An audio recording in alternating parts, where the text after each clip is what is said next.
Sir ఏం చెప్తున్నంటే నేను రాజకీయాలు చేయడానికి రాలేదు, రాజకీయాలు మాట్లాడడానికి రాలేదు. కానీ గతంలో ఉన్న ప్రభుత్వము ఎన్డీఆర్ఎఫ్ సంబంధించి విపత్తు సమయంలో ఉపయోగించాల్సిన పైసలను ఎన్ని విపత్తు వచ్చినా ఉపయోగించుకోలేదు, దాన్ని వాడలేదు. అటువంటి సర్కారు ఇంతమంది ఉండే, అందుకే ప్రజలందరూ ఇబ్బందులో ఉండాలని చెప్పి అటువంటి పరిస్థితి రాకుండా చూడడానికి సారీకి వచ్చని చెప్తాడు. ఇక్కడ ఏం రాజకీయాల గురించి మాట్లాడతలేము.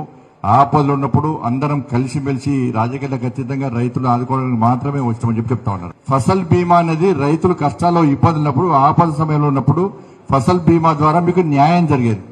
కానీ గతంలో ఉన్నటువంటి ప్రభుత్వము ఫసల్ బీమాని ఈ రాష్ట్రంలో, తెలంగాణ రాష్ట్రంలో అమలు చేయడంలో నిర్లక్ష్యం వహించింది, అమలు చేయలేదని. అందుకే రైతులు ఇప్పుడు కష్టాల్లో ఉన్నారు.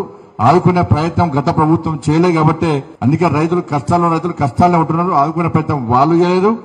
కేంద్ర ప్రభుత్వం చేస్తానా కూడా చేయనిచ్చే అవకాశం గత ప్రభుత్వం ఇవ్వలేదు. మేమందరం కూడా రెండు రకాల ఆలోచనలు మేము చేస్తున్నాం. తాత్కాలికంగా మీకు ఏ విధంగా సహకరించాలని చెప్పి, దాంతోపాటు పర్మనెంట్ గా ఇటువంటి ఆపద రాకుండా, ఇటువంటి కష్టాలు రాకుండా ఏ విధంగా దీని సమస్య పరిష్కారం చూపెట్టాలో దాని గురించి ఆలోచిస్తాం. రైతులు ఎవరు కూడా కంటనీరు పెట్టుకోవద్దు.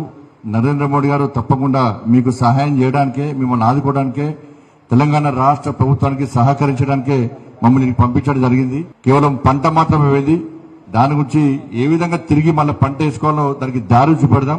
ఇప్పుడు కేంద్ర ప్రభుత్వ సంక్షేమ పథకాలు కూడా ఈ ఆపద సమయంలో ఏ పథకం మీకు ఏ విధంగా ఉపయోగపడుతుందో దాని గురించి కూడా మేము ఆలోచిస్తాం. రాష్ట్ర ప్రభుత్వం కూడా నివేదికలిస్తుంది, కేంద్ర ప్రభుత్వం కూడా నివేదికలిస్తారు. రెండు సరి చేసుకొని తప్పకుండా ఏ విధంగా న్యాయం చేయాలో మీకు న్యాయం చేసే విధంగా మేము ప్రయత్నం చేస్తాం. ఎక్కడ రైతులు ఇబ్బంది పడద్దు, బాధపడద్దు, కంటనీరు పెట్టుకోవద్దు. నరేంద్ర మోడీ ప్రభుత్వం తప్పకుండా మీకు ఆదుకోవడానికి రాష్ట్ర ప్రభుత్వం, కేంద్ర ప్రభుత్వం కలిసి మీకు సహకరించడానికి సిద్ధంగా ఉంది. మీరు దాన్ని ఏమి ఇబ్బంది పడదని చెప్పి వారు చెప్తా ఉన్నారు. రైతులకు సహాయం చేయడం అంటే దేవుని పూజ చేసినట్టే.